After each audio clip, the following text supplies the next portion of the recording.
Hello students, welcome to English Guru classes. And आज हम poem पढ़ेंगे क्लास 10th की पोइम रिस्क। और इस पोइम के राइटर हैं जेनेट रैंड। तो लेट्स स्टार्ट। पोइम आपकी स्टार्ट होती है इन्फिनेटिव टू से। To laugh is to risk appearing the fool, to weep is to risk appearing sentimental, to reach out for another is to risk involvement, to expose feelings is to risk exposing your true self। यहाँ हम explain करेंगे poem को Hindi language में। To laugh is to risk, poet यहाँ कहना चाहता है कि टू लाफ मतलब हंसने में एक प्रकार की जोखिम है। कवि इस पोइम के माध्यम से हमें ये बताना चाहता है कि every step of life is full of risk.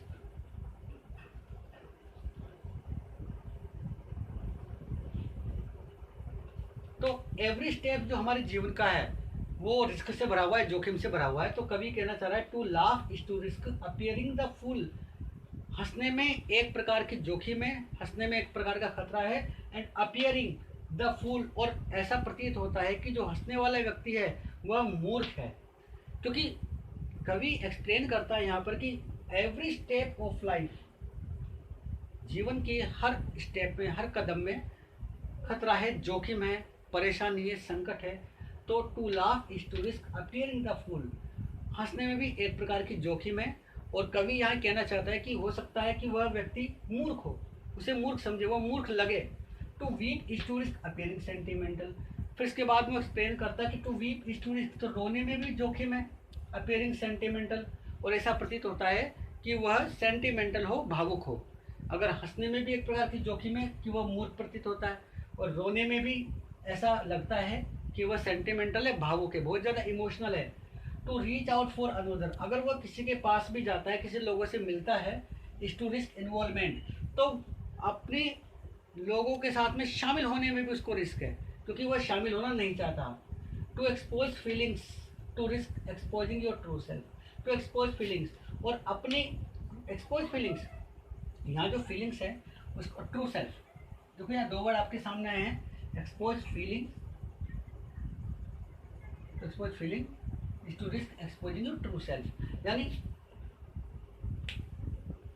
Expose अपने मन की भावनाओं को प्रकट करने में, feeling is to risk exposing true self. या इस पोइम का जो ये आखिरी स्टेंजा है, इसमें एक जो डीपर मीनिंग है वो यही कहना चाह रहा है कि अपने मन की फीलिंग को एक्सपोज करने में, बताने में, उसके मन में क्या है, क्या फीलिंग है, वो एक्सपोज करने में उसको रिस्क है कि वो अपने आप को ट्रू वास्तविक फीलिंग को शो ना कर दे, इसका उसे खतरा है।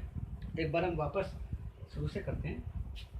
To laugh is to risk appearing the fool, कवि कहना चाहता है कि हंसने में एक प्रकार की जोखिम है, और ऐसा प्रतीत होता है कि मानो कि वह मूर्ख हो। To weep is to risk appearing sentimental, weep, रोने में भी एक प्रकार का खतरा है, रोने में भी एक प्रकार की जोखिम है, क्योंकि ऐसा लगता है मानो कि वह व्यक्ति बहुत ज़्यादा भावुक हो। To reach out for another is to risk involvement, यानी अगर हम दूसरों के पास जाएं तो हमें उन लोगों के साथ में शामिल होने का भी खतरा है। एंड टू एक्सपोज फीलिंग्स, और अपनी भावनाओं को बताने में, अपनी भावनाओं को एक्सप्रेस करने में, प्रकट करने में, उजागर करने में, अपनी ट्रू भावनाएं एक्सपोज करने का भी खतरा है। क्योंकि लोग यहाँ पर एक्सपोज ट्रू सेल्फ क्यों लिखा हुआ है, क्योंकि कभी इनडायरेक्टली कहना चाहता है कि nowadays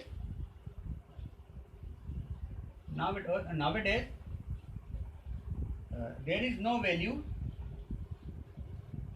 of real feelings,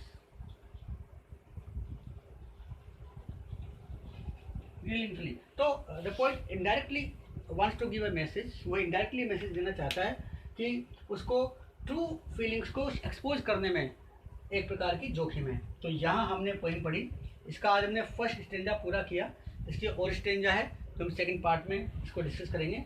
और आपको पोइम से संबंधित कोई प्रॉब्लम हो तो you have consult me, you have contact me, और आगे हम इसके बारे में डिस्कस करेंगे।